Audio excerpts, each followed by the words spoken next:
Zikir itu adalah gerak.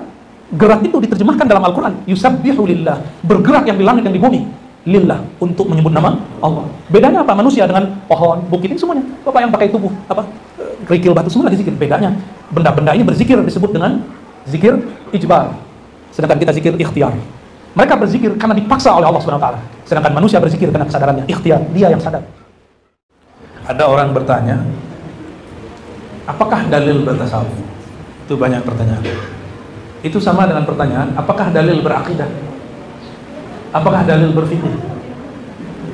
Jadi itu pertanyaan konyol, cuma diilmiah-ilmiahkan. Dan lebih konyol lagi apa? Orang bertanya, Nabi tidak bertasawuf. Ya, Nabi juga tidak berfikih, tidak bermazhab Syafi'i. Nabi juga tidak salafi, tidak tarekat Naqsyabandi.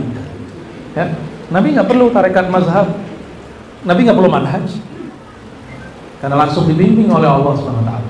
Manhaj, mazhab, tarekat tadi sama jalan. Sedangkan sang jalan itu ujungnya adalah baginda Rasulullah SAW. Maka bukalah tafsir atau gak usah tafsir kitab Qat'iyyat, satu jilid aja, Asy-Syifa ya, bi Huquqil Mustafa sallallahu alaihi wasallam, tentang sirah Nabi SAW. Al-Imam Qat'iyyat mengatakan, ihdinas siratal mustaqim, tunjukilah kami sirat mustaqim. Sirat mustaqim itu adalah baginda Nabi Muhammad sallallahu alaihi wasallam. Jadi kalau teman-teman ini baca ayat 17 rakaat nih setiap hari, berarti 17 kali baca kan? Ketika kita baca ihdinas siratal mustaqim, itu maksudnya adalah jalannya baginda Nabi Muhammad sallallahu alaihi wasallam. Kita buka beberapa kitab yang lain, Dalail Khairat, bahkan kitab-kitab yang lain lah semua, dan mereka menyebut nama Nabi Muhammad SAW, salah satunya adalah As-Siratal Mustaqim. Itu nama beliau. Kalau kita baca Waladhdallin, yang dibaca apa lagi? Amin. Al-Amin siapa? Baginda Nabi Muhammad SAW. Jadi Al-Amin itu bukan kabulkan, kabulkan itu maknawinya. Amin. Kalau kata perintah, amin, amin. Ini kok panjang? A-nya panjang, min-nya panjang. Berarti ini bukan, ini nama. Ya. Disebut-sebut namanya. Dan saya agak ketawa geli waktu ada salah satu dosen saya di kampus ngomong, nama Muhammad itu jarang sekali di Quran. Cuma 4. Saya melihat dia, ini profesor atau traktor ini ya. Masa dia profesor gak mengerti bahwa nama baginda Rasulullah SAW itu lebih dari 1. Nama beliau itu ratusan. Namanya Muhammad, ya betul kan? Maka alhamdulillah di Quran itu maknanya juga mengarah kepada beliau. Pujian bagi Allah Ta'ala. Betul. Begitu terjemahannya, segala puji milik Allah. Siapa yang paling sempurna memuji Allah? Baginda Rasulullah Sallallahu Alaihi Wasallam. Jadi kalau orang bertanya, apakah Rasulullah bertasawuf? Bukan. Rasulullah adalah sumber orang bertasawuf. Apakah Rasulullah bermazhab, bermanhaj? Tidak. Rasulullah adalah sumber dari semua manhaj dan mazhab. Apakah Rasulullah bertarekat Naqsyabandi, Syazili, Tijani, Ba'lawi? Tidak. Nabi nggak perlu. Nabi sumber dari semua itu. Ya. Jalan itu diperlukan bagi orang belum sampai. Kalau sudah sampai perlu jalan? Nggak perlu jalan. Ya. Lalu di manakah sebenarnya tasawuf itu? Tasawuf itu ada dari awal Quran sampai akhir Al-Quran. Yang gampang toh? Apa itu tasawuf? Tasawuf itu sederhana, menghadirkan Allah di dalam hidup kita. Tasawuf sederhana itu, menghadirkan Allah di dalam gerak kita. Itu tasawuf. Kalau mau makan baca apa? Itu tasawuf, Pak. Sedang makan bisa zikir nggak? Gimana cara zikir lagi makan? yang nggak bisa. Itu zikir sebelum makan. Zikir sedang makan gimana? Nah, disitulah kemudian ulama kita mulai bertanya-tanya dalam pikirannya, yang sebenarnya berzikir itu siapa? Apakah hanya lisan? Atau lisan ini hanya terjemah?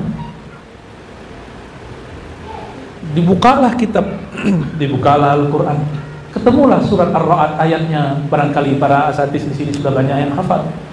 Ala bidzikrillah tatma'innul qulub, surat Ar-Ra'd ayat 28. Ketahuilah hanya dengan menyebut nama Allah, zikrullah, hati menjadi tenang. Berarti yang berzikir siapa? Hati yang berzikir.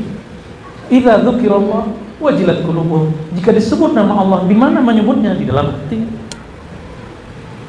Lisan ini hanya terjemahan ma fil fuad, begitu kata orang Arab dulu. Innamal lisan terjemahan ma fil fuad. Lisan ini hanyalah terjemahan yang ada di dalam qalbu. Kita sering diajar zikir lisan, tapi jarang diajar zikir qalbu. Benar nggak? Mohon maaf, sudah lihat mungkin ada yang keluarganya, orang terdekatnya kena stroke, lisannya masih bisa nyebut nama Allah kan? Nggak jelas. Bukan itu yang zikir sebenarnya. Walaupun lisannya baca Allah nggak jelas, tapi di qalbunya mantap sebut nama Allah, itu yang zikir. Dalilnya tadi surah Ar-Ra'd 28, Al-Anfal ayat 2. Idza dzukirallah wajilat qulubuhum. Boleh diarahin ke sana. Masih muda tapi udah kayak orang tua. Enggak kuat kena kipas angin. Maka bagi yang kena penyakit stroke pun enggak usah khawatir. Qalbu masih dapat berzikir. Tubuh mungkin sudah enggak sanggup. Jadi kalau ada keluarganya kena stroke, itu hanya tubuhnya, qalbunya tidak. Nah, sebelum itu terjadi, kan kita nggak tahu nih, Indonesia sekarang pola makannya gila sekali ya. Makan nasi. Ini nggak tahu, ini jasa Soeharto pada usaha Soeharto ya. Dulu kan kita makan ubi, makan jagung, lalu ada swasembada beras. Akhirnya semua orang ganti beras. Dulu di Madura dan beberapa wilayah di Jawa Tengah, itu masih makan nasi jagung, ada jagung. Saya punya beberapa kenalan masyayikh itu nggak pernah makan nasi, sampai umur 80-an sehat, tidak sakit jantung, tidak diabetes. Kita pola makan masya Allah ya, benar ya. Belum lagi santan-santannya. Kalau nanti suatu saat, saya kan nggak tahu nih nasib kita semua, kita nggak tahu. Siapa tahu di antara bapak ini yang hadir ini dapat musibah stroke. Qalbunya belum belajar zikir, sengsaranya lahir dan batin. Maka sebelum itu datang, qalbunya harus terlatih menyebut nama Allah Subhanahu wa ta'ala. Sehingga ketika tubuh ini tidak sanggup menyebut nama Allah, lisan keluh sebut nama Allah, qalbu masih kuat sebut Allah. Allah. Ditanya Imam Asy-Syibli, murid Imam Junaid, dia punya kawannya dituduh nyeleneh, namanya Hallaj digantung, dia tidak, dia selamat. Imam Asy-Syibli ketika dia sakit keras, dia ketika sakaratul maut membaca Allah,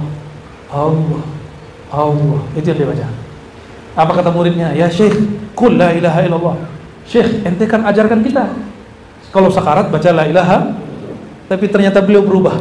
Apa kata beliau? Wahai muridku, aku sudah dengan yang punya nama, maka tidak perlu lagi menafikan selainnya.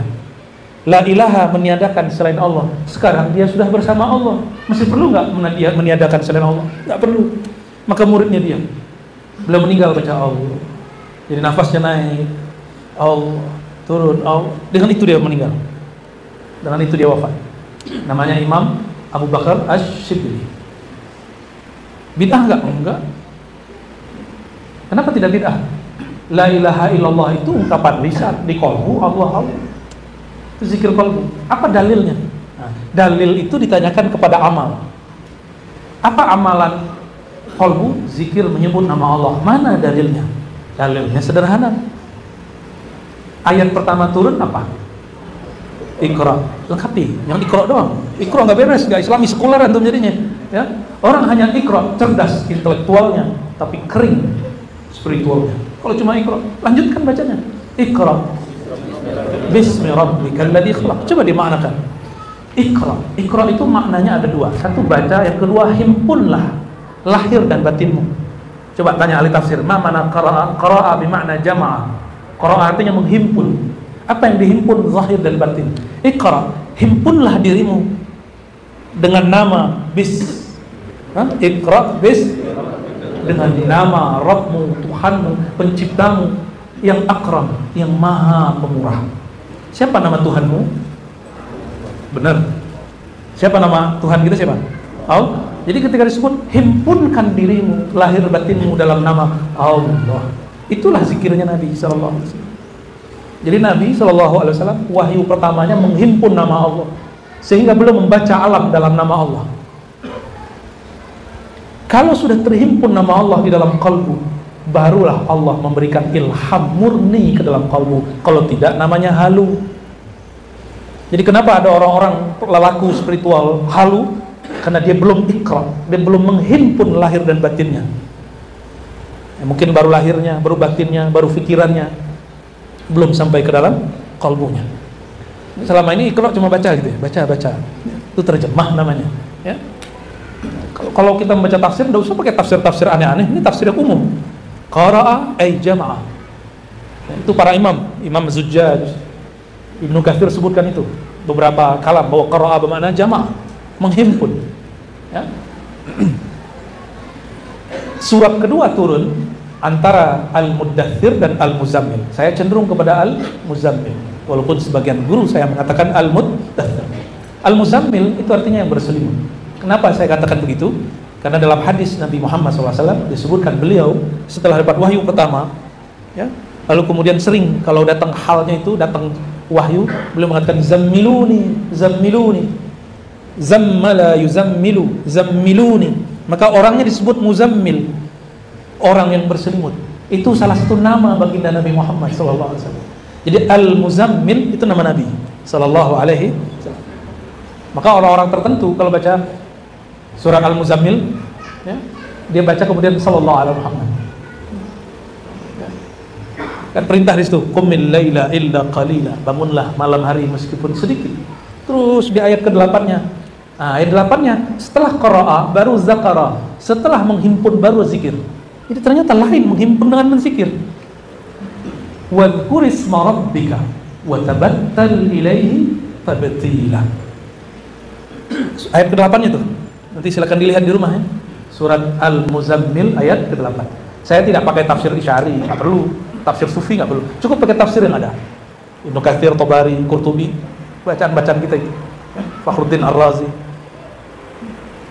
Apa kata beliau? Wadhkur isma rabbik. Sebutlah nama Rabbmu. Sebutlah nama Rabbmu, penciptamu. Siapa nama penciptamu? Itu terjemahan satu. Zikir itu maknanya menyebut. Yang kedua maknanya mengingat.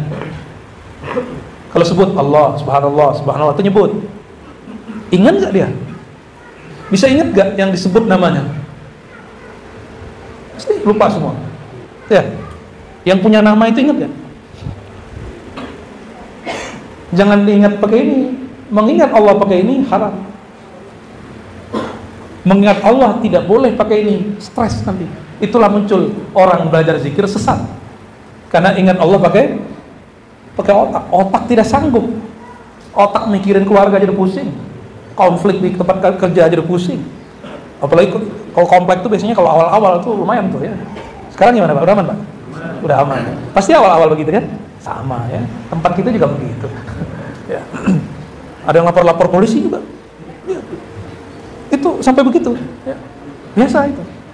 Lagi pemetaan dia. Jadi mikirin problem duniawi pakai ini udah pusing. Antum mau mikirin zat yang ada seluruh dunia, tidak sanggup kita. Inilah sekalian belajar akidah Ahlussunnah nih. Ya. Allah itu menyebut dirinya laisa kamitslihi syai'. Dalam surat Asy-Syura ayat 11 di pertengahan ayat. Tidak ada yang serupa dengannya sesuatu pun. Sedangkan akal ini, otak ini, dia punya rumus, hanya mampu memikirkan sesuatu yang ada bandingannya. Allah ada bandingannya enggak? Ada analognya, Allah bisa dianalogkan? Enggak bisa. Lam yakun lahu kufuwan ahad. Tidak ada baginya tandingan yang setara. Semua sifat nama Allah itu Allah pantulkan dalam seorang diri namanya Sayyidina Muhammad SAW. Jangankan kepada Allah, mirip dengan pantulannya pun nggak ada.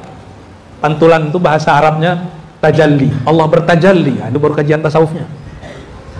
Allah itu supaya dikenal, maka Allah memantulkan semua sifat dan namanya dalam diri sang baginda Nabi Muhammad SAW. Makanya Nabi Muhammad SAW disebut Ar-Rahim. Wabil mu'minina Ra'ufur, itu sifat nama Allah. tapi disebut sebagai nama baginda Nabi Muhammad sallallahu alaihi wasallam. Itu dahsyat beliau. Nama Allah jadi namanya. Itu cuma Nabi Muhammad SAW. Nabi-nabi yang lain enggak. Hanya Nabi Muhammad yang disebut Rahim, disebut Rahum. Nabi yang lain tidak.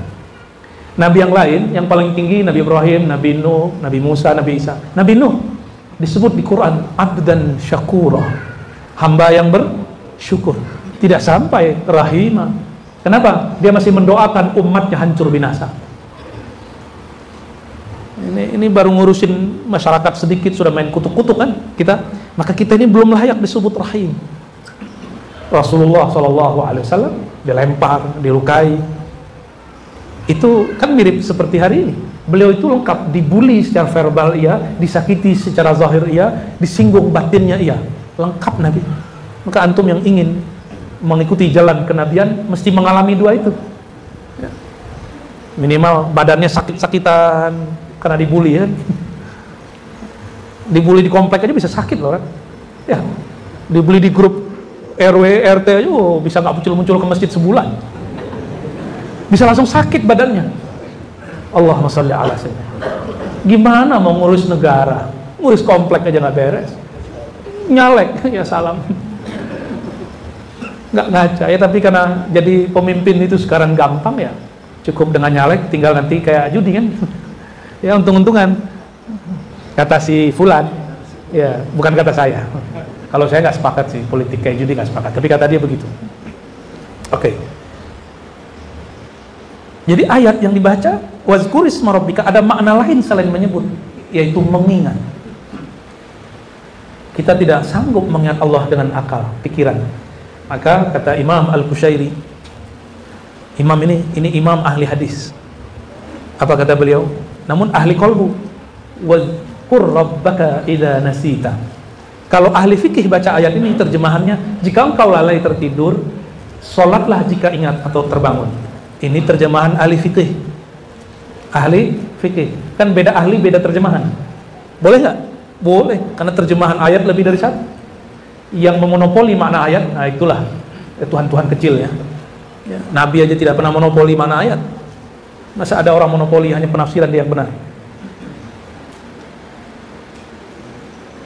Wazkur rabbaka idza nasita.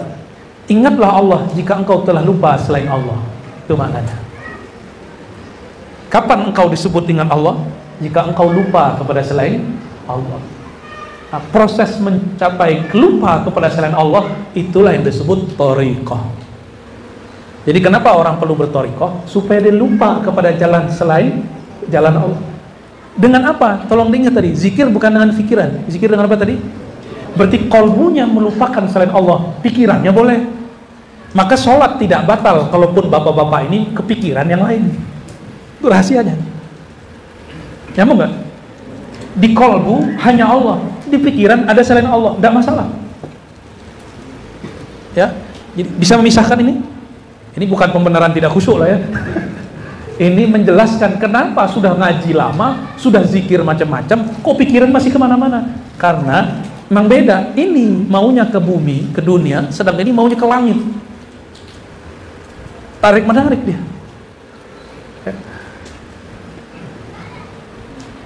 Tapi kalau Imam Ghazali ketat sekali beliau. Sholat tidak diterima jika tidak khusyuk, bukan tidak sah. Jadi salah orang kalau mengatakan Imam Ghazali memasukkan khusyuk ke dalam rukun sholat, itu keliru. Enggak Imam Ghazali enggak pernah begitu. Imam Ghazali memasukkan khusyuk kepada bab syaratul qabul, syarat atau rukun diterimanya sholat, bukan rukun sah sholat, bukan syarat sah sholat, itu lain. Ya. Nanti stres semua nih jemaah. Ustadz aja belum tentu khusyuk. Kusut mah ya. Ya. Berapa banyak khotib habis turun dari mimbar jadi makmum atau jadi imam, kepikiran yang dikhutbah, kepikiran. Yang penting tidak masuk ke dalam qalbu. Jadi fikir terhadap alam dunia, sedangkan qalbu zikir kepada pemilik dunia. Ini juga jawaban kepada beberapa teknik-teknik berzikir. Jadi ada orang bertanya kepada saya, Ustadz, bolehkah kita ingat guru sebelum zikir? Atau di saat zikir? Atau setelah zikir? Saya tanya, ingatnya pakai apa? Pakai ini atau pakai ini? Kalau pakai ini boleh. Kalau ini jangan. Jangankan guru, istrimu pun boleh. Ya. Yang penting jangan istri orang lain. Ya. Itu lain cerita nah. Jadi ingat dengan fikir di dalam ibadah, ya kita sebut mungkin kepikiran. Itu tidak ada masalah. Itu normal. Yang penting kolbunya merasa dipandang oleh Allah Subhanahu wa Ta'ala. Itulah zikirnya kolbu. Sudah mulai ketemu polanya. Ya, maka jika disebut wadhkurisma rabbik, sebutlah nama Rabbmu, ingatlah nama Rabbmu, sebut dengan lisan, ingat dengan kolbu, rasakan dengan ruh. Nah ini satu lagi, ruhani merasakan. Rasa ini tidak dapat digambarkan. Kalau saya sebut malam pertama indah, kalau indah biasanya pemandangan bukan? Jadi ibarat itu akan menjebak rasa. Rasa itu lebih luas dari kata-kata. Orang lagi kasmaran, jatuh cinta, yang jomblo-jomblo nih, atau ada yang mau jomblo lagi. Ketika dia jatuh cinta, dunia terasa indah. Padahal dia lagi dalam WC, dalam toilet. Ternyata yang indah pikirannya.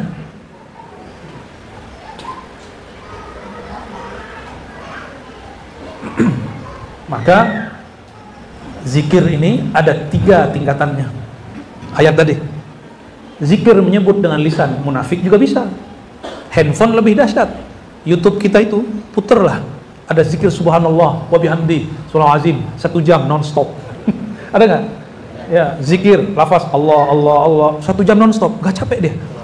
Ya, sholawat hadiah, sholawat tafrijiyah, macam-macam. Ada sholawat hadiah 3 jam. Nggak pernah capek di YouTube. Paling habis datanya habis.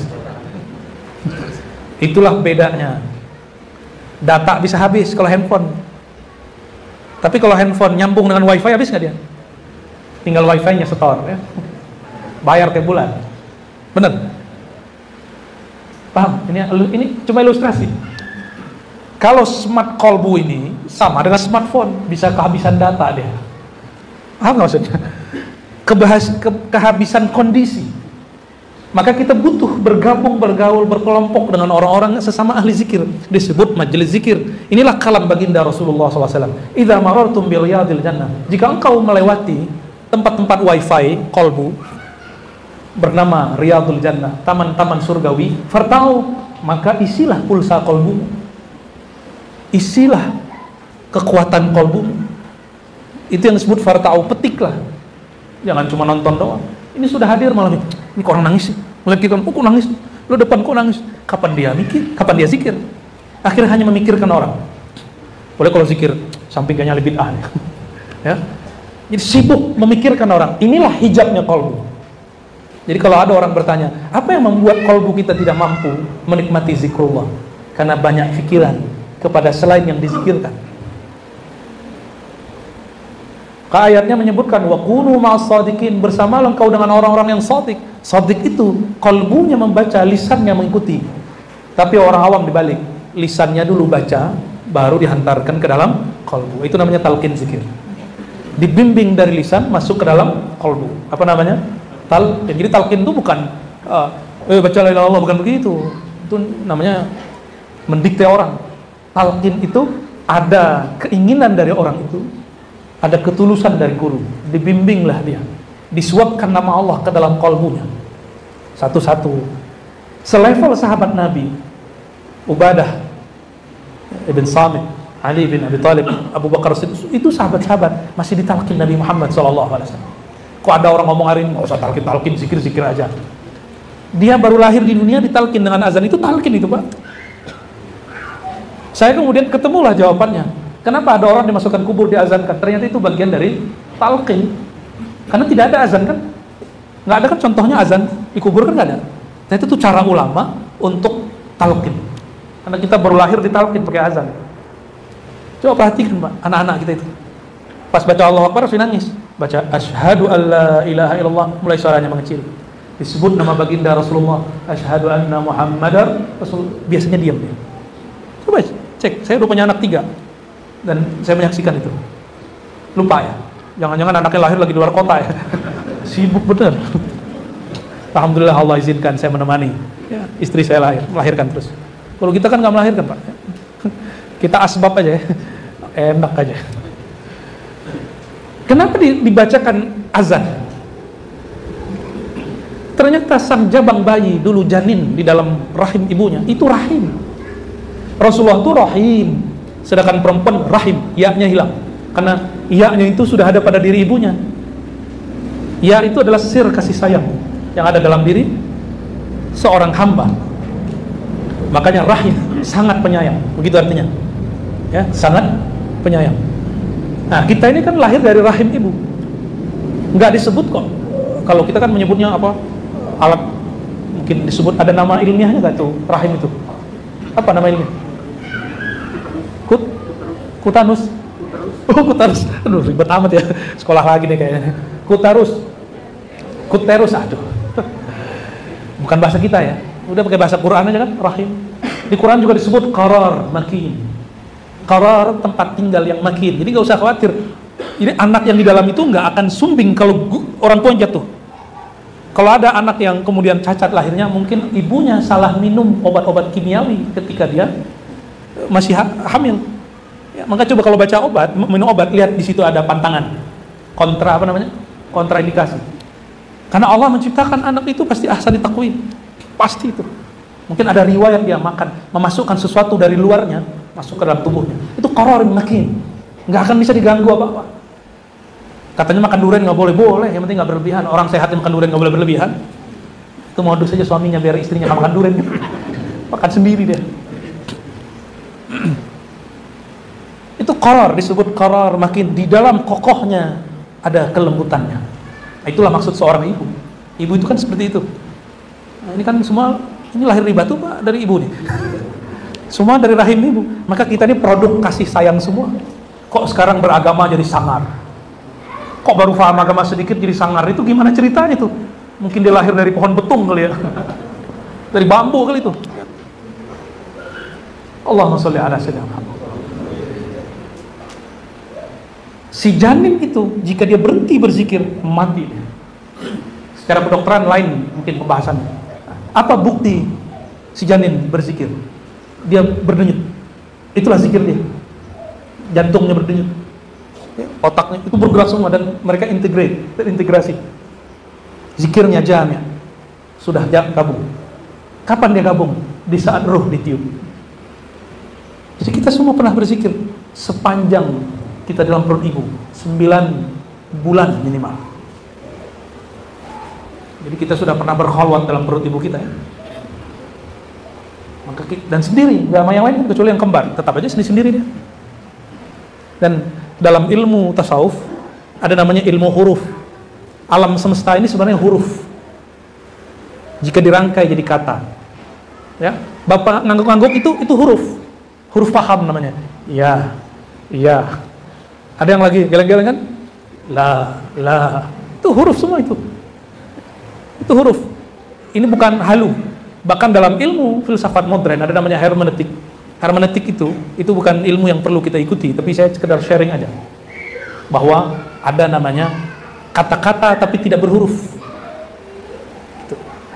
Orang demo walaupun nggak bawa tulisan, itu sudah sebuah kata-kata, sebuah teks. Jadi teks itu ada yang maktub, mastur, ada yang ghair maktub. Tapi maktub tersembunyi, tersirat. Ada yang tersurat, ada yang tersirat. Dalam ilmu kerohanian, ketika bayi di dalam perut ibu, tubuhnya seperti huruf mim, ha, mim, dal. Itu bukan cocok, hakikat ini benar. Allah tidak akan menyiksa, menurunkan bala di rumah fihi ismu Muhammad, Ahmad. Allah tidak akan menurunkan bala bencana di rumah yang ada rahasia sir nama Muhammad sallallahu alaihi wasallam. Kenapa? Itu bala kan yang bawa malaikat. Ada malaikat pembawa bala. Malaikat punya ruh. Passwordnya kerja nama Nabi Muhammad SAW. Jika dia mau kirim ada nama Nabi di situ, nggak berani dia menghantarkan ke sana. Sallallahu alaihi wasallam. Bagian akhir yang mau saya sampaikan, kita potong kompas. Di Quran disebutkan yusabbihu lillahi ma fis samawati wal ardh. Bertasbih yang di langit, yang di bumi. Yang di langit, yang di bumi. Ini bukan cocok logi, yang mampu bahasa Arab, saya mau tabadul afham. Barangkali saya salah, tolong tertidur. Berenang itu bahasa Arabnya apa? Sibah, benar nggak? Sabaha, yasbihu atau yasbahu? Sibah, ya? Berenang, berlayar, itu sibah. Bahkan terbang itu dulu disebut sibah. Kata Sayyidina Umar, "Allimu auladukum," ajarkan anak kamu, salah satunya selain panah, as-sibah, berenang. Karena itu keperluan kekuatan fisik. Sibah, sabaha. Kalau kita pakai wazan fa'ala, sabbaha, yusabbihu. Yusabbihu lillah. Berenang-renang, kan begitu jadinya. Atau banyak berenang. Yang di langit, yang di bumi, untuk Allah. Itu maksudnya apa? Ini secara harfiah nih. Secara harfiah. Saya baru paham ketika ada dua imam di Baghdad. Satu imam Junaid al-Baghdadi, satu imam Abul Husain an-Nuri. Imam Abul Husain an-Nuri, kalau di masa sekarang mirip Syekh Nazim Haqqani, Syekh Hisham Qabbani, Mahmud Jalur Haqqani. Itu kalau zikir dan sholawat, maka dia whirling, tahu whirling? Dia jingkrak-jingkrak, dia nari. Dia menari. Lalu Abul Husain ditegur orang, "Loh, kenapa kamu berzikir sembari menari? Rasulullah kan tidak pernah." Apa jawaban beliau? Pakai ayat. Ya, pakai ayat dibaca. Alladzina yazkuruna Allah qiyaman wa qu'udan wa 'ala junubihim. Beringat Allah itu ulul albab, itu berdiri, duduk dan berbaring. Ini lagi berdiri, dijingkrak terus. Lalu disindirlah imam. Jadi Imam Nuri ini nyindir temannya, Imam Junaid. Ini orang saling sharing. Kalau Imam Junaid sakit, dia selalu bilang, "Tolong panggilkan An-Nuri." Padahal mereka beda paham, beda thariqah, beda manhaj, beda mazhab, beda zikir, tapi nggak saling membatalkan. Apa kata Imam Junaid? "Panggilkan An-Nuri, saya lagi sakit." Panggil An-Nuri. An-Nuri cuma bilang, "Sakit apa inti Junaid?" Dicandain. Dia pegang kepala-palanya, sembuh langsung. Nggak tahu dibaca apa tuh. Orang yang dianggap tadi jingkrak-jingkrak tidak ada di zaman Rasulullah. Ketika Imam Junaid, dia kalau zikir seperti orang-orang Naqsyabandi yang Khalidiyah, diam. Dia zikir diam aja. Sedangkan An-Nuri jingkrak-jingkrak. Allah, Allah, Allah. Begitu mereka zikir. Dibacakan oleh Imam Junaid. Wa taral jibala jamidan. Kamu lihat bukit itu, gunung itu diam, tapi sebenarnya dia tidak diam, dia sedang bergerak. Ada ayatnya, surat Az-Zumar. Ternyata terbukti secara pengetahuan juga. Seandainya ilmu pengetahuan hari ini membuktikan, saya juga percaya. Ya, Al-Quran itu tidak benar karena dibenarkan oleh sains. Tidak ada sains juga ada masalah. Al-Quran sudah dahulu benar. Maksud Imam Junaid apa? Saya ini diam, tapi sebenarnya zikirku lagi bergerak di dalam qalb. Sedangkan An-Nuri harus ada ekspresinya. Dan mereka semuanya bergerak. Semua orang itu sedang bergerak. Maka berenang itu bukan renangnya, lihat. Orang renang itu gaya batu atau ada gaya yang lain? Gaya batu bukan renang. Iya, ada gaya bebas, gaya kodok, apa tuh? Kayak katak. Ada macam-macam gaya. Bukan gaya, coba perhatikan. Gaya itu terdiri dari gerak. Kumpulan gerak disebutlah gaya. Paham maksudnya? Zikir itu adalah gerak. Gerak itu diterjemahkan dalam Al-Quran. Yusabbihu lillah. Bergerak yang di langit, yang di bumi. Lillah. Untuk menyebut nama Allah. Bedanya apa? Manusia dengan pohon, bukit, ini semuanya. Bapak yang pakai tubuh, kerikil, batu, semua lagi zikir. Bedanya, benda-benda ini berzikir disebut dengan zikir ijbar. Sedangkan kita zikir ikhtiar. Mereka berzikir karena dipaksa oleh Allah Subhanahu wa taala. Sedangkan manusia berzikir karena kesadarannya, ikhtiar, dia yang sadar. Itu lain kita zikir dengan mereka. Gak usah tubuh ini. Tubuh ini zikir. Setiap hari, setiap detik dia berzikir. Berhenti dia berzikir, berhenti darah.